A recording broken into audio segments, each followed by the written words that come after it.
Hey guys, I just wanted to give you an update on how things are going around here. Let's just start off with, I was apprehensive about this. I had full confidence in my ability to do this, but I didn't think I was going to like it.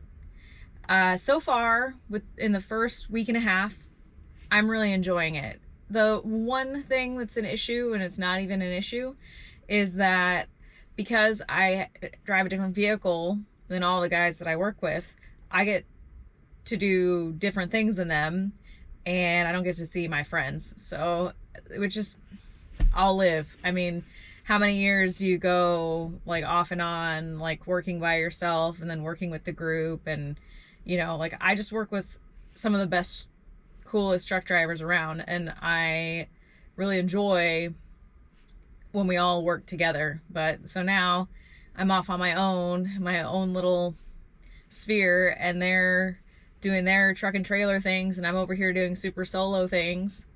But it's all good. I'm really enjoying it.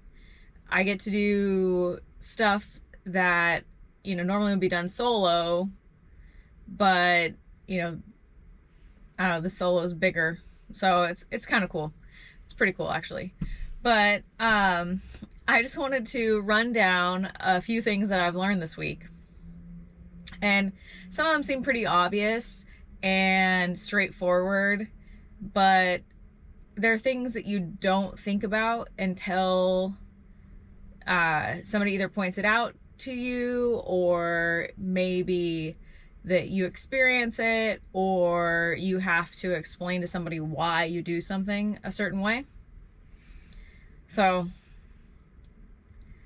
the first thing is that, and this is something that I know, but I've already had people tell me, they're like, oh, well, it's so nice that you don't, you have a brand new truck, you don't have to inspect it, which is absolutely not true. You absolutely still need to inspect your truck, especially because, I've already had a couple of small issues, not big deals, they were fixed. My hub seals on my rear axle on both sides were leaking after like 3 or 4 days, and it wasn't a big deal, but if I hadn't walked around my truck and actually looked at everything, it might have been missed, because it was barely seeping out the edges, and there was a couple drips on the wheel. And on a brand new truck, that that shouldn't leak. And so the mechanic, he was able to tighten it down and make sure it was it was right and get me on my way.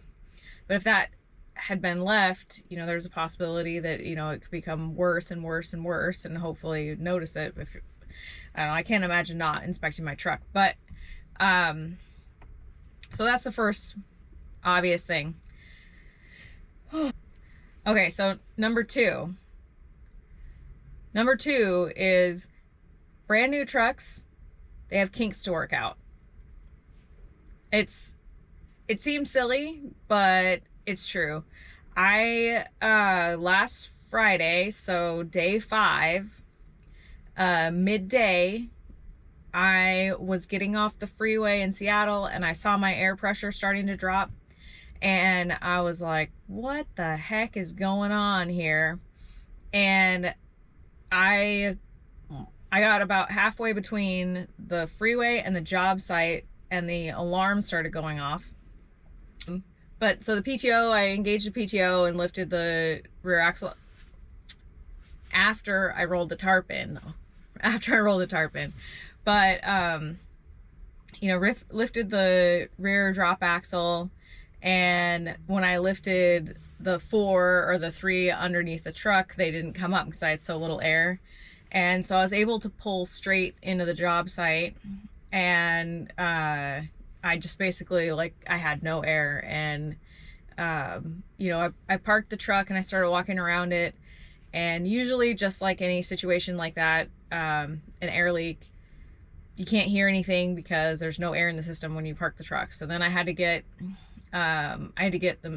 one of the operators involved, so because somebody had to sit in the truck with their foot on the brake, and then somebody had to walk around, and I ended up being the one to sit in the truck with the foot on the brake. And then the operator was able to find that one of the air lines coming off the rear axle brake can on the driver's side had a pretty good hole in it, like a pretty darn good hole. It'd been rubbing. Okay, hey guys, so a little behind the scenes update of my day. I am sitting dead in the water on a job site, and I don't know if you can tell from the angle, but the air's all bled out of my seat. Wonder how that could happen. I can show you guys. So right back here,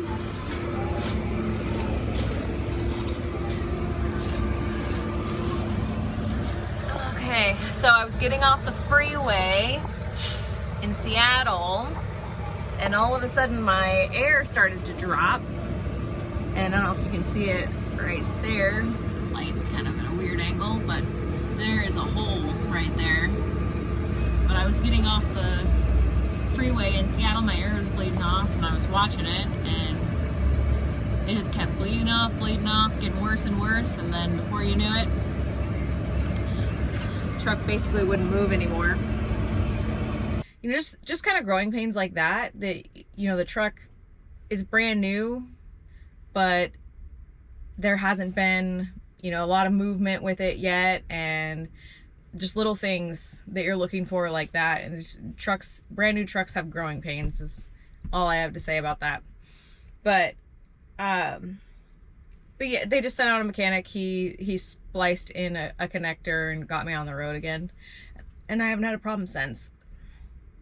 Another thing that we didn't think about, and you know, it seems pretty obvious to me, but it's hard for the operators to remember, is that this truck doesn't have a high lift gate, and all of our other trucks have high lift gates. So when loading material that's remotely solid, it can get hung up if it's above the level of the gate.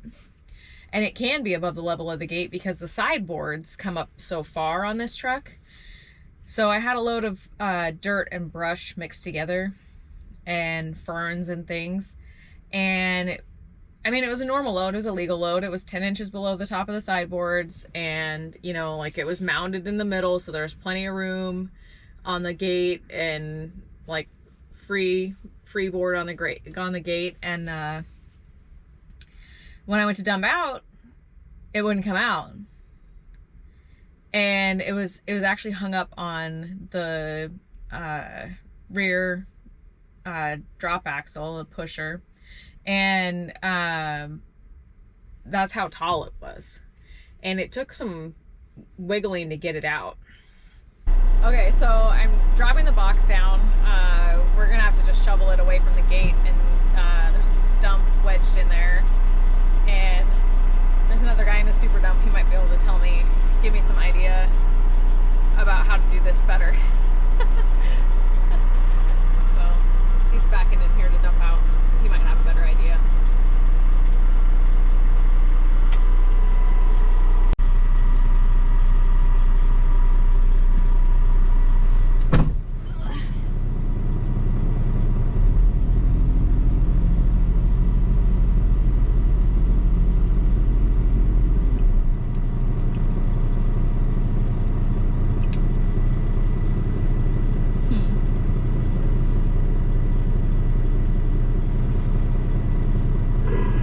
Forwards and back up and hit your brakes. Jack, you got a copy? Yeah, good. Check around for 1 yard of the 1.5-inch drain rock, and then 1 yard of the cobbles. They're the same price, so I'm just charging them together. Yep.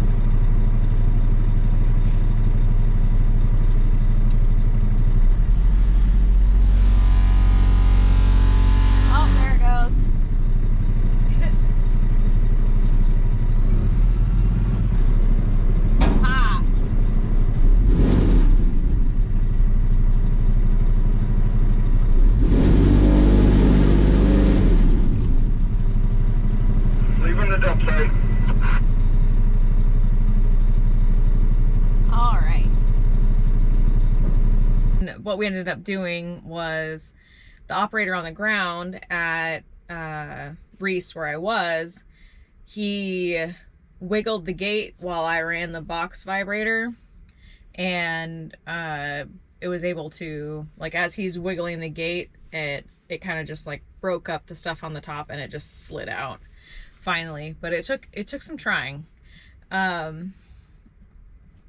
It was pretty cool though. I mean, I was looking at it and I was like, well, this is gonna be some hard work, but luckily it ended up being easy.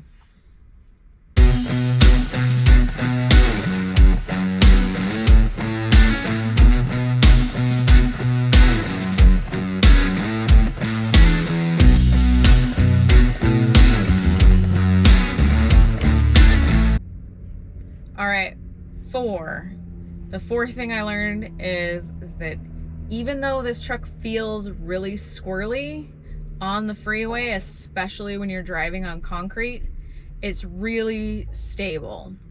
I do understand with the rear steering axle that around a lot of curves, it has a tendency to feel like it's floating out. And obviously you don't want to just jerk the wheel at high speeds when you're loaded, of course. But it may feel like it's floating and wiggling a little bit, but it's pretty stable in the lane and it's pretty safe. The first couple of days were scary though. I'll just be honest.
And the fifth and final thing that I've learned is that I am now a part of a very exclusive club around here, and that's the Super Solo Club.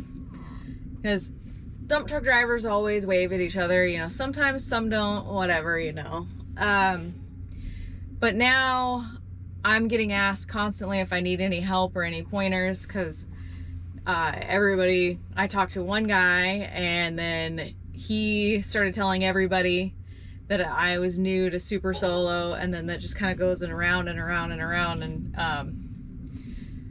so there's been a lot of help, and I just happened to be going into a pit the whole last week and a half where another company, which I think they only own super dumps or super solos, whatever, they're coming in here too, and they're from Enumclaw, so they're from far away, and they've been really helpful and nice. And I talked to another driver on the phone that I got his number from a friend that he had given the number to the friend and said, hey, if she needs help or any pointers, have her call me. And so now I get special waves from the super solo guys. It's a very exclusive club.